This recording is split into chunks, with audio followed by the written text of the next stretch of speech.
할렐루야. 아멘. 할렐루야. 아멘. 여러분, 뭔가 비슷한 것 같은데 잘 보면 전혀 다른 것들이 간혹 있습니다. 예를 들면 원래 연세가 99세인 할머니가 있다 칩시다. 근데 손자가 할머니에게 인사를 하는데, 덕담을 하는데, 할머니 꼭 100살까지는 사셔야 돼요? 라고 말하면 이건 덕담입니까? 욕입니까? 원래가 99세인데, 원래 지금 얼마 남지도 않았는데 어떻게 보면 내년에 고마 돌아가 있어, 뭐 그런 얘기가 될 수도 있잖아요. 불이웃을 열심히 도왔던, 선행을 즐겨했던 지역사회에 목사님이 계셨습니다. 이 목사님의 선행이 너무너무 감사해서 동사무소에서 이렇게 칭찬을 해요. 치하를 해요.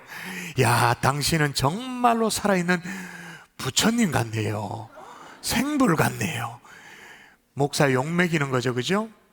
투수가 있어요.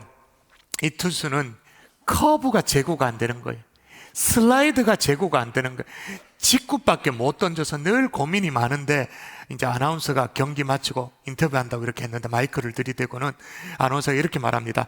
당신은 정말로 정직한 투수인 것 같은데 어떠세요? 지금 안 그래도 지금 커브가 안 돼서 그런데 정직하다. 내가 직구밖에 못 던지다. 그래. 그 욕하고 이상하게 되잖아요. 지금 아저씨가 있어요. 대머리인 아저씨가 있어요. 안 그래도 이 대머리가 고민인데 어떤 모임에 참석을 했더니 이 자리를 참석해 주셔서, 자리를 빛내 주셔서 감사합니다. 뭐가 어떻게 빛난다는 건데, 그죠? 빛내 주셔서. 작은 것 하나이지만 완전히 달라지는 게 있습니다. 해마다 이맘때가 되어지면 시중에 나오는 서울대 김난도 교수와 공저 몇 명이 함께한 트렌드 코리아라는 책이 다 회자됩니다. 아시죠? 웬만하면 다 보셨을 거예요. 트렌드 코리아 2025도 이번에 나왔는데, 근 20년 동안 정말로 사회 전반을 분석해서 해마다 주요한 트렌드를 내놓는 그런 시사책이죠. 원래 새해를 전망하면서 10가지 키워드, 해마다 10가지 키워드를 가지고 풀이를 하거든요. 올해도 여전히 10가지 키워드를 가지고 내놨는데, 그 가운데 가장 눈에 띄는 게 뭐냐면 원 포인트 업. 이게 와닿았어요. 원 포인트 업. 여러 목표보다 결정적인 한 가지 목표에 집중해서 실천하라는 거죠. 이게 일리가 있어. 왜냐하면 여러분, 이맘때가 되어지면 서점에 한번 가보시나요? 서점에 생전 갈 일이 없어서 잘 모릅니다만은, 이맘때가 되어지면 서점에 가면 그 데스크 위에, 책상 위에 거의 3분의 1이야 그냥 3분의 1이 싹 다 뭐냐? 자기계발서. 어떻게 하면 성공할 수 있냐, 어떻게 하면 뭐 투자해, 어떻게 하면 성공할 수 있냐, 뭐 이런 내용들이. 근데 그 책을 읽어다 보면 다 맞는 말이에요. 틀린 말이 없어. 근데 읽고 있으면 막 숨이 차. 막 어떻게 이걸 다 어떻게 적용하며 실천하며 그렇게 살까? 너무 벅찬 것들이 너무 많아요. 다 맞는 말이지만 그렇단 말이에요. 그런데 여기 원 포인트 업은 1%면 충분하다 그 말입니다. 작은 변화면 충분하다, 그렇게 얘기하는 거예요. 저는 여기에 주목하고 싶어요. 새해를 맞이하면서 우리가 뭘 대단한 일을 시도할 수도 없고, 시도 한들 우리가 작심삼일이라는 것을 하늘도 알고 땅도 알고 나도 압니다. 안 해봤습니까 우리가? 그죠? 그래서 새해를 맞이하면서 교회도 준비하고 성도도 준비하면 좋을 그 원포인트가 뭐냐? 그 원포인트 덕분에 교회도 건강해지고 성도 한 사람 한 사람도 건강해지는 일거양득의 그 원포인트가 뭔가, 오늘 저는 그 답을 본문에서 찾았어요. 오늘 본문에 보면 하나님의 교회가 막 왕성해져서 구원받는 사람의 날마다 더해졌다 그렇게 말하면 여러분 직접 확인하십시오. 47절에 보시면, 여러분 성경 사도행전 2장 47절에 보면 주께서 구원받는 사람을 날마다 더하게 하시니라 그렇게 말해요. 여러분, 우리가 꿈에도 소망이 주님의 교회가 부흥되었으면 좋겠습니다, 주님의 교회가 왕성했으면 좋겠습니다, 이게 소망이잖아요. 목사 혼자 소망이네. 소망이잖아요, 그죠? 예. 그런데 교회만 그런 그게 아니고 성도도 47절 보니까 뭐라고 나옵니까? 상반절에 하나님을 찬미하고 온 백성에게 친 친송을 받았다. 그러니까 교회도 그리고 성도도 다 건강해진 거예요.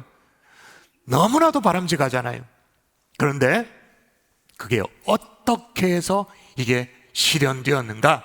여러분, 새해를 준비하는 이 시점에서 우리가 딱 붙들어야 될 이 원포인트가 뭐냐? 여러 가지를 하라면 우리는 잘 못하지만 딱 하나를 붙드니까 교회도 건강해져, 성도도 좋아져. 이게 뭔지를 진지하게 돌아보는 이 원래 마지막 주일 예배 될 수 있기를 주 예수 이름으로 축원합니다. 아멘. 축원합니다. 아멘. 따라하십시다. 교회는 작아져야 한다. 이게 무슨 소리래? 경산중앙교회가 쭈그러들어야 된다 그 말입니까? 이제 더 이상 복음을 증거하지도 말고 전도하지도 말고 새가족 등록도 받지 말아야 된다 그 말을 하는 겁니까? 아니죠. 여러분, 우리는 생명 다하는 그날까지 우리의 마지막 순간에도 우리 입에서 나가야 할 것은 예수 그리스도 십자가의 복음인 줄 믿습니다. 아멘. 십자가의 복음을 증거하는 것이 우리의 영원한 사명이에요. 우리를 통해 잃어버린 영혼들이 구원받고 그게 사명인데 우리가 잘 못해서 그렇지, 그걸 자꾸 망각해서 그렇지, 이게 우리의 사명이죠. 아니, 그런데 작아지는 교회라니 이게 무슨 얘기인가? 여러분, 그동안 거의 아사 상태였던 교회가 있습니다. 교회 안에 또 다른 교회, 지금 거의 아사 상태, 지금 죽어가고 있는 그 작은 교회를 살려내야 된다 그 말인 거예요. 오늘 본문이 바로 그 얘기거든요. 여러분, 언제나 우리 신앙의 롤 모델은 초대교회 아닙니까? 언제나 초대교회로 돌아가자, 초대교회 믿음의 선진들 이렇게 얘기하잖아요. 그러니까 이 초대교회가 47절에 교회는 교회대로 구원받는 사람의 수가 막 늘어나고 부흥되어지고, 성도는 또 성도대로 삶의 전 영역에서 하나님을 찬미하고 주변 사람들로부터 야, 진짜 예수 믿는 사람이다 그렇게 칭찬을 들어. 얼마나 좋아요. 근데 이 일이 있기 전에 46절에서 요 일이 있었던 거예요. 46절 요거 읽어보십시다. 이 핵심을 절대로 놓치지 마십시오. 읽어볼까요? 시작. 날마다 마음을 같이하여 성전에 모이기를 힘쓰고 집에서 떡을 떼며. 자, 성전에 어떻게 했다고 말합니까? 성전에서 모이기를 힘썼다. 할렐루야. 아멘. 근데 성전에 모이기를 힘쓰고 또 어디에서도 모였다 그렇게 말합니까? 집에서 떡을 떼었다. 그러니까 초대교회 성도들, 우리의 롤 모델이 되어지는 초대교회 성도들은 일주일에 단 한 번 예배당에 나와서 예배 드리는 거, 이걸로 결코 만족할 수가 없었어요. 그래서 어떻게 해요? 집에서도. 그러니까 초대교회 성도들은 성전교회와 가정교회, 이 두 교회, 성전교회와 가정교회, 이 두 기둥을 딱 붙들었던 거죠. 여러분, 초대교회가 그토록 교회도 성도 개인도 건강해질 수 있던 이유는 뭐 우리처럼 성전에서도 모이지만 그와 동시에 집에서도 모일 수 있는 규모로 교회가 점점 작아졌기 때문에 가능한 거예요. 작은 교회. 여러분, 초대교회 가지고 있었던 세상을 변혁시킬 수 있는 그 힘의 근거가 뭡니까? 규모입니까? 무슨 조직화된 교회입니까? 무슨 건물이에요? 재정이에요? 행정력이에요? 아니에요. 정말로 소그룹으로 모인 그 작은 교회에서 엄청난 힘이 나왔던 거예요.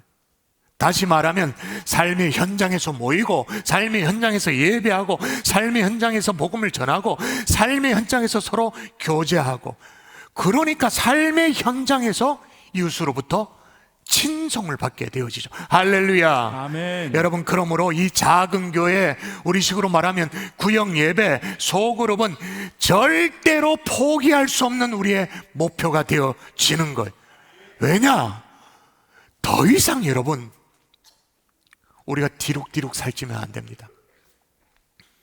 뒤룩뒤룩 살쪄가면 곤란합니다. 여러분, 경산중앙교회 주일날 장년 어른 출석입니다. 출석만 이미 4,000이 넘었습니다. 4,500을 향해 나아갑니다. 주일학교 어린아이까지만 하면 6,000입니다. 출석이 6,000입니다. 재적은 뭐 말할 것도 없고. 얼마나 하나님의 은혜 감사하죠? 새해 또 어떤 하나님이 부흥의 역사를 이루어 주실지 우리가 정말로 기대감이 있어요. 그러나 이대로 그냥 방치하면, 비대해지기만 하면 교회도 성도도 다 같이 불행해지는 거예요. 그러므로 이제 우리의 관심사는 작아지는 교회에 관심을 기울여야 되는 거예요. 자, 그런데 어떻게 작아질 건데 어떻게? 간단해요. 따라 하십시다. 집을 열면 된다. 집을 열면 된다. 한 번 더. 집을 열면 된다. 집을 열면 된다. 여러분, 예수 그리스도를 구주로 고백하는 그 사람들이 작게 모일 수 있도록 집을 오픈하면 되는 거예요. 여러분, 우리가 초대교회가 롤 모델이라 그렇게 말했는데, 초대교회는 거의 예외 없이 집에서 모인 교회예요. 그 유명한 예루살렘 교회 어디서 모였습니까? 마가 요한의 집에서 모인 교회예요. 빌립보 교회, 루디아의 집에서 탄생된 교회. 에베소 교회, 브리스기와라 아굴라 집에서 모인 교회. 골로새 교회, 빌레몬의 집에서, 싹 다 집이에요. 기독교의 출발은 이런 건물이 아니에요. 각자의 집에서, 각 가정에서, 소그룹에서 교회가 잉태되어진 거죠. 진짜인가요?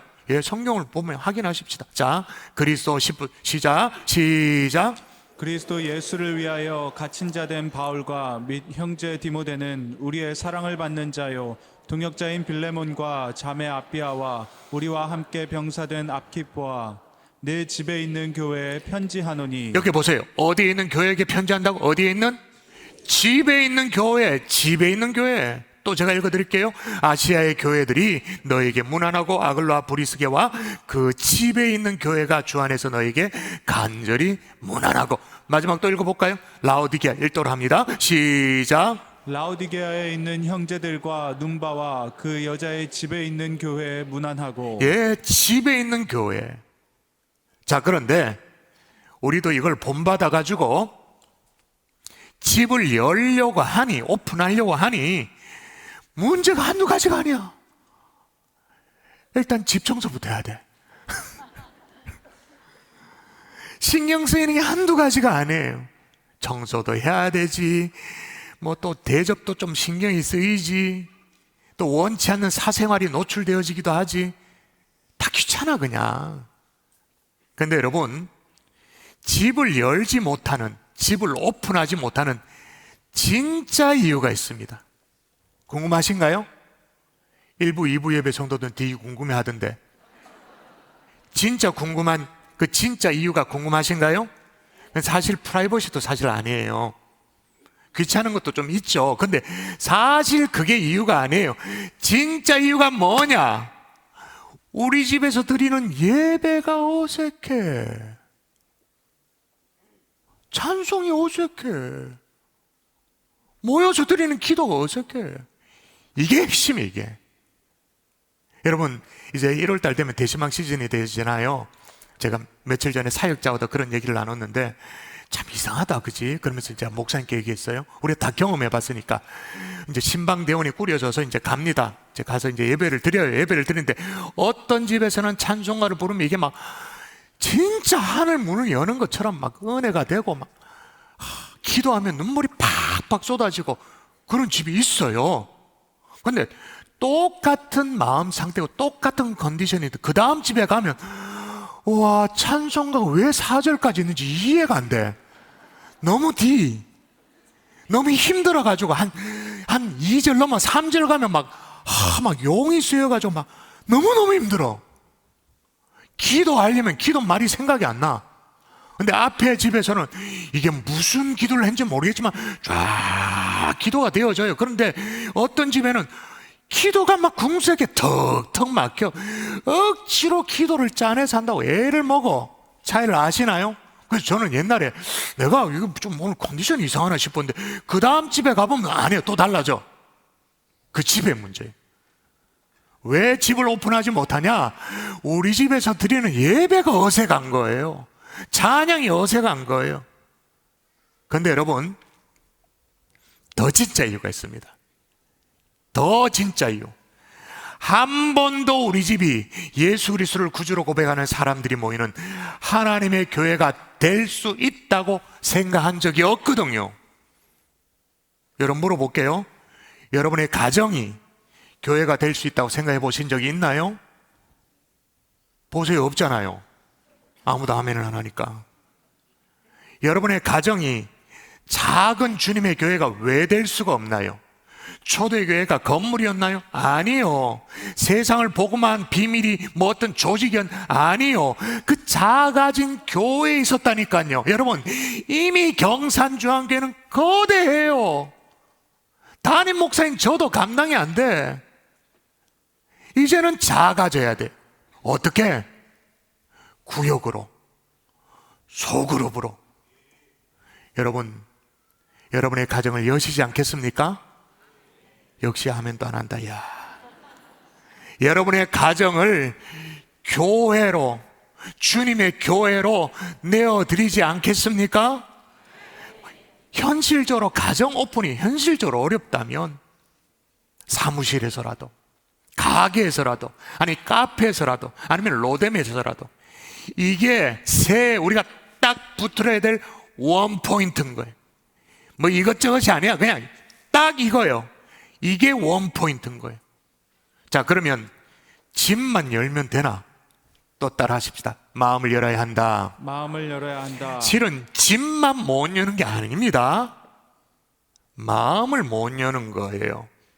그런데 오늘 본문 46절에 초대교회 성도들은 어떻게 했는가 보자고요. 초대교회, 우리의 롤 모델이라면서요. 초대교회 같이 읽을까요? 날마다 시작. 날마다 마음을 같이하여 성전에 모이기를 힘쓰고 집에서 떡을 떼며 기쁨과 순전한 마음으로 음식을 먹고. 아멘. 우리가 큐티를 하는 분들은 이런 구절을 보면 와, 이거 막 빨간 줄 긋죠. 이게 대꾸의 병행 구절이에요.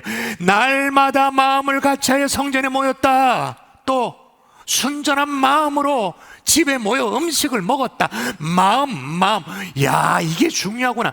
대반 발견해요. 뭐 있다. 마음에 뭐 있다. 딱 발견하죠. 그러니까 초대교회 성도들은요, 마음을 열고 서로 교제하는, 마음이 통하는 그런 사이였던 거예요. 그렇게 마음이 열리니까 당연히 뭐도 열립니까? 우리가 여러분 사도행전 2장 이 본문을 모릅니까? 설교를 들어도 얼마나 많이 들었는데. 그래서 어떻게 해요? 지갑을 열고 유무상통하고 진짜 교회다운 모습을 보여주는 거잖아요. 여러분, 어떤 자매가 있었어요. 이 사람이 은혜를 받고 나니까 자기 자신만을 위해 기도한다는 게 너무 막 하나님 앞에 미안하고 송구스럽게 여겨졌어요. 그래서 이제는 기도 한 번을 해도 좀 이타적인 다른 사람을 위해서 기도해야겠다, 그렇게 마음을 먹었습니다. 그래서 지금까지 이 자매가 싱글이거든요. 기도하기를 하나님 신랑감을 주세요, 이런 신랑감을 주세요, 그렇게 기도했는데 이제 남을 위해 기도해야겠다, 그렇게 마음을 먹고 교회에 나와 기도를 합니다. 이제 부모님을 위해 기도하는데, 하나님, 이제 제가 부모님을 위해 기도하겠습니다.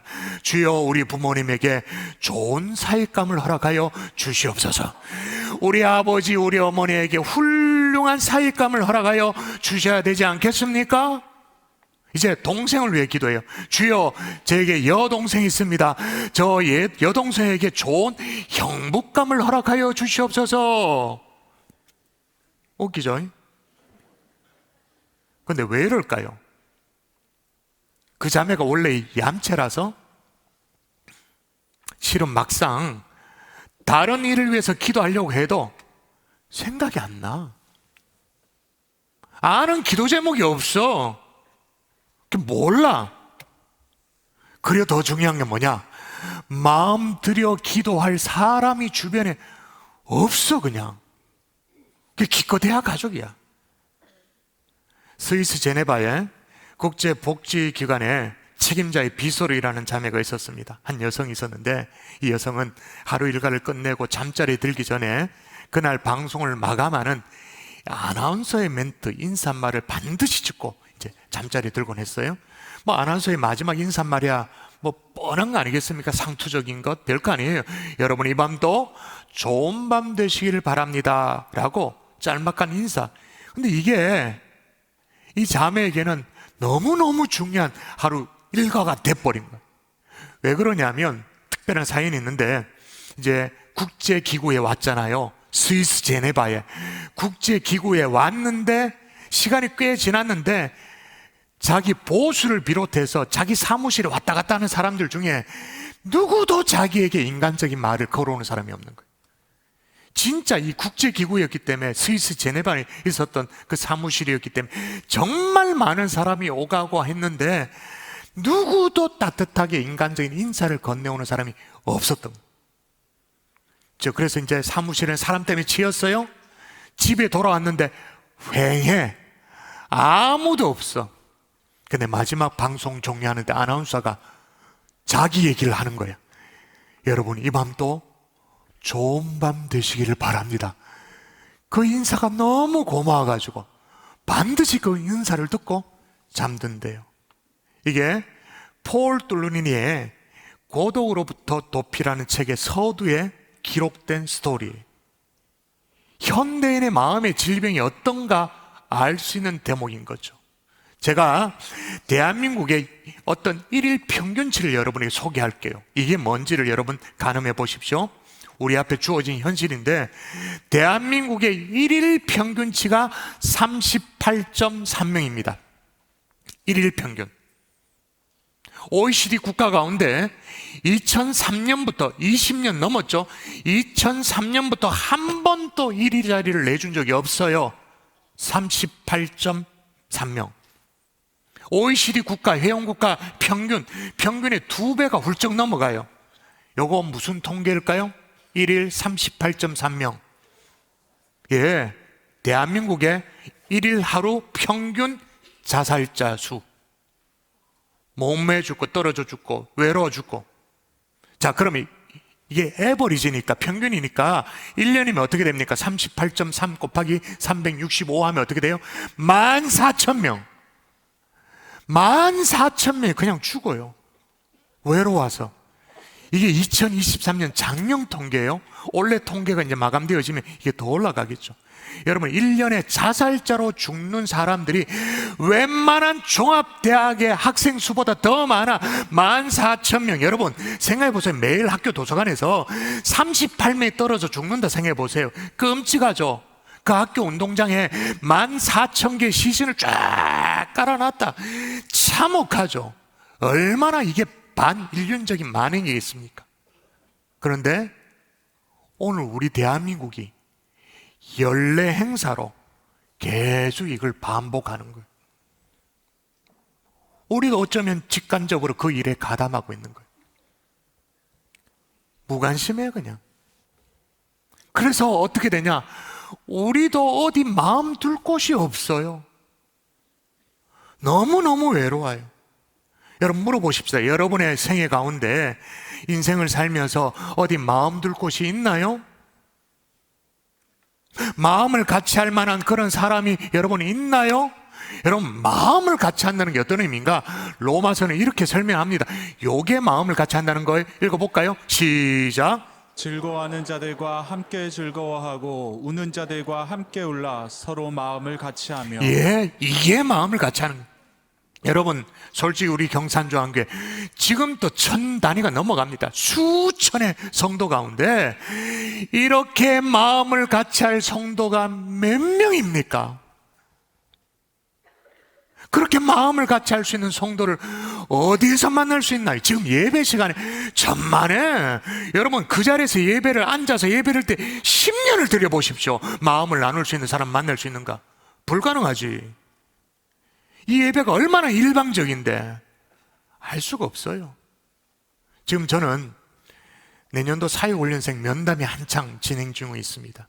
그래서 이제 면담을 하면서 이제 원래 제자훈련을 받았으니까 제자훈련 받으면서 제일 좋았던 것이 뭐냐고 꼭 제가 물어보거든요. 물어보니까 대부분의 대답이 뭐냐면, 교회에서 반갑게 인사할 사람이 드디어 생겼습니다, 이거예요. 드디어 예배당에 들어왔을 때 다 알아보고 인사할 수 있는 사람이 있었다는 거예요. 여러분, 마음을 나누고 같이 할 수 있는 것은 소그룹에서 가능한 거예요. 구역에서나 가능한 거예요. 자, 그게 되기 위해서 두 가지가 필요합니다. 마음을 열고 나누려면 일단은 첫 번째는 구역에 사람이 많으면 안 됩니다. 여러분, 이번 구역 교구 2.0 핵심 중에 하나가 여러분이 주인의식을 가지고 결정해야 된다, 그렇게 말해서 좀 이따 선택할 텐데, 선택을 하지 않으시면 붕 떠요. 적이 없는 성도가 되는 거예요. 선택하는 것인데, 또 하나는 뭐냐? 작아지는 거예요. 제가 말하는 이상적인 구역의 규모는 뭐냐? 그냥 5명 내외. 승용차 하나에 딱 맞춤하게 탈 수 있는 그 정도. 여러분, 그게 실현되려면 목자 사역에 헌신해 주시는 분들이 지금보다 훨씬 더 많아져야 됩니다. 지금이라도 늦지 않았어요. 헌신해 주십시오. 부탁드립니다. 헌신해 주십시오. 여러분, 목자 사역에 헌신하는 게 어떤 의미가 있냐면, 로마서 16장을 한번 펼쳐볼까요? 펼쳐보시면 사도 바울이 로마서를 마지막을 쓰고 수많은 사람들을 언급하면서 문안하라, 여기도 문안하라, 저기도 문안하라, 그러면서 제가 직접 로마서 16장에 동글뱅이를 하면서 도대체 몇 명을 언급한가 다 해봤어요. 한번 보세요. 제 성경책입니다. 여러분도 여러분 성경에 표시를 하면서 쭉 내려가 봐도 대략 40명 이상 나옵니다. 40명. 명단이 쫙 나옵니다. 근데 주로 이게 어떤 사람인가? 5절에 힌트가 나와요. 5절 읽도록 할까요? 여러분 읽습니다. 시작. 또 저의 집에 있는 교회에도 문안하라. 내가 사랑하는 에베네도에게 문안하라. 예, 집에 있는 교회. 우리식으로 말하면 그 작아진 교회를 섬기는 목자들. 혹시 여러분 중에 훈련을 마치셨다면, 또 준비된 일꾼이라면 여기에 빼곡하게 기록된 것처럼 여러분도 영혼사역의 현장에 헌신된 목자로 기록될 수 있기를 주 예수 이름으로 축원합니다. 아멘. 성경에 이름을 기록한다니까요. 준비된 목자들이 많이 일어날 수 있기를 주 예수 이름으로 축원합니다. 아멘. 그게 되면 교회는 작아질 수 있어요. 또 하나, 여러분이 용기를 내서 그 작아진 교회에 일원이 되어 주세요. 가게 전방문을 열었는데 아무도 손님이 없어. 그럼 뭐 망하는 거지. 오늘 여러분이 용기를 내서 구역 신청 시간에 신청해 주세요. 이번에 구역 조직 개편의 가장 핵심이 교회가 일방적으로 여러분의 구역을 배정하지 않는다 그랬습니다. 여러분이 신청하는 방식입니다. 여러분이 결정해 주세요. 여기에는 여러분의 용기가 필요해요. 새해를 바라보면서 용기가 필요해요. 여러분이 용기를 내시면 비록 시간은 좀 걸린다 할지라도 어느 순간에는 즐거워하는 자와 함께 즐거워하고 우는 자와 함께 우는, 정말로 살아있는 마음을 나누는 공동체를 이루게 될 줄 믿습니다. 아멘. 할렐루야. 아멘. 또 하나 마지막으로 따라 하십시다. 말씀의 교제가 있어야 한다. 말씀의 교제가 있어야 한다. 자, 마음을 열고 함께 웃고 울고 나름의 우리의 한을 또 풀어내기도 하고, 그것이 작은 교회 구역이 그것이 건강하다고 말할 수가 있는가? 아니죠. 거기에 반드시 더해져야 돼. 우리의 한과 우리의 고통을 나눈 것 위에 더해져는 게 뭐냐? 우리를 치유하는 말씀의 교제가 있어야 돼. 초대교회 어떻게 했다고 말하는지 보십시다. 다시 보십시다. 시작. 그들이 사도의 가르침을 받아 서로 교제하고 떡을 떼며 오로지 기도하기를 힘쓰니라. 예, 서로 교제했대요. 떡을 뗐대요. 기도도 했대요. 그런데 앞에 딱 걸려있는 게 있어요. 사도의 가르침을 받아 교제해요. 사도의 가르침을 받아 떡을 떼고, 사도의 가르침을 받아 심지어 기도도 하고. 그래서 몇 주 전, 벌써 2달 가까이 된 것 같은데, 이번 개편에 앞서서 우리 목자들에게 사전 설문조사를 했습니다. 여러 가지 질문을 했는데 그 중에 하나가 구역 예배 교환에 대해서, 현재는 주일 예배를 성경 교재로 이렇게 만들어서 하잖아요. 그래서 지금 방식대로 주일 말씀을 그대로 교재로 할까요? 아니면 더 훌륭한 좋은 교재, 다른 교재를 사용해서 할까요? 라고 물었더니 85% 압도적으로 주일 말씀으로. 뭐 여러 가지 이유가 있겠죠. 아마 우리 목자들이 이 원칙을 지키고 싶었던 것 같아요. 사도의 가르침을 받아 서로 교제하고. 영국의 바이블 칼리지 학장으로 있었던 마이클 그리피스라는 사람이 쓴 기억 상실증에 걸린 교회라는 책에 이런 내용이 있습니다. 현대 교회를 향해서 이렇게 꼬집어요. 그리스도인들은 이해할 수 없는 집단적 기억 상실증에 걸린 듯하다.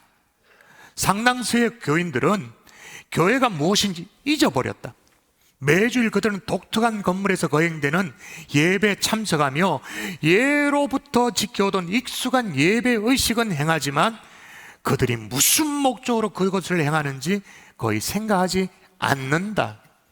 마찬가지죠. 우리가 구역에 모여가 그저 먹고 또 수다 떨고 세상 한풀이 좀 나누고 정치 얘기도 좀 하고 세상 돌아가는 얘기한다. 그러면 가정을 열 필요가 왜 있어요? 점점 작아지는 교회가 될 필요가 왜 있어요? 왜 모여요? 왜 구역이 필요해요? 주일 받은 말씀의 은혜를 나누고 그 말씀을 붙들고 그 말씀대로 살아냈더니 하나님이 내게 어떤 역사를 일으켰는지 그걸 나누는 것이 구역이잖아요. 말씀의 교제. 저는 소원합니다. 우리 경산주 한교회 크고 작은 구석구석 작은 모임들마다 우리 교육자실부터 해서 당회부터 해서 모일 때마다 세상의 소리는 다 사라지고 우리 인생의 하소연도 좀 사라지고 말씀의 교제, 말씀의 나눔이 충만할 수 있기를 주 예수의 이름으로 축원합니다. 아멘. 근데 여기에서 주목해 볼 것이 뭐냐면 말씀을 가르치라고 말하지 않았어. 이게 말씀을 받아 서로 교제하고 이렇게 말했어요. 교제한다라는 말이 뭐냐? 헬라 말로 코이노니아잖아요. 코이노니아는 교제라는 의미도 있고 나눔이라는 말도 있습니다. 의미도 있습니다. 그러니까 말씀을 강의하라고 말하지 않았어요. 말씀을 냅다 선포하라, 설교하라 말하지 않았어요. 소그룹에서, 작은 교회에서, 구역에서 어떻게 말씀을 나누어라, 교제하라. 그러니까 여기에서 굉장히 중요한 원리를 하나 발견할 수 있어요. 말씀 선포는 성전 교회에서, 말씀 나눔은, 교제는 가정에서. 이 두 가지 원칙인 거죠. 말씀 선포는 성전 교회에서, 말씀의 나눔은 각 가정, 구역에서. 여러분 생각해 보세요. 만일에 우리 집에서 이렇게 모일 때마다 말씀이 나눠진다면 우리 집이 어떤 모습으로 변화될까요? 새해 어떻게 달라질까요? 기대가 되죠. 우리 구역이 세상에 어떤 영향력을 미치는 구역이 될까요? 이게 바로 새해에 붙들어야 될 원포인트. 그 원포인트인 거예요. 말씀의 결론을 맺을게요. 존 스토트 목사님이 스코틀랜드의 어떤 목사님 얘기를 인용하면서 얘기한 적이 있었습니다. 어떤 목사님이 교회 공동체를 떠난 성도의 집을 신방을 했어요. 이제 그렇게 신방을 한 거죠. 그 당시에 이제 유럽에 옛날이니까 벽난로가 있어요. 그 두 사람이, 성도와 목사님이 우두커니 벽난로를 바라보면서 말없이 앉았대요. 그러다 목사님이 화로 집게를 들고 벌겋게 타오르고 있는 불 가운데서 석탄 하나를 이렇게 끄집어냈어요. 끄집어내니까 좀 전에 그렇게 불타오르던 이 석탄이 잠시 후에는 쓱 사그라지더니 재로 바뀌는 거예요. 시커매지는 거예요. 역시 목사님은 아무 말 하지 않고 다시 집게를 잡아서 그 시커매진 석탄을 다시 불 가운데로 집어넣었어요. 언제 그랬냐는 듯이 활활 타오르는 거예요. 그리고는 목사님이 그 성도에게 눈인사를 합니다. 그리고 집에 더 나와요. 아무 대화를 주고받지 않았지만 정말 하고 싶은 얘기를 다 한 거죠. 여러분, 혼자서는 성도답게 살 수가 없습니다. 그걸 신앙생활이라고 말하면 안 됩니다. 그냥 종교 행사에 참여한 거지. 작아진 교회, 믿음의 동지들과 진짜 신앙생활을 시작하는 새해가 될 수 있기를 주 예수 이름으로 축원합니다. 아멘.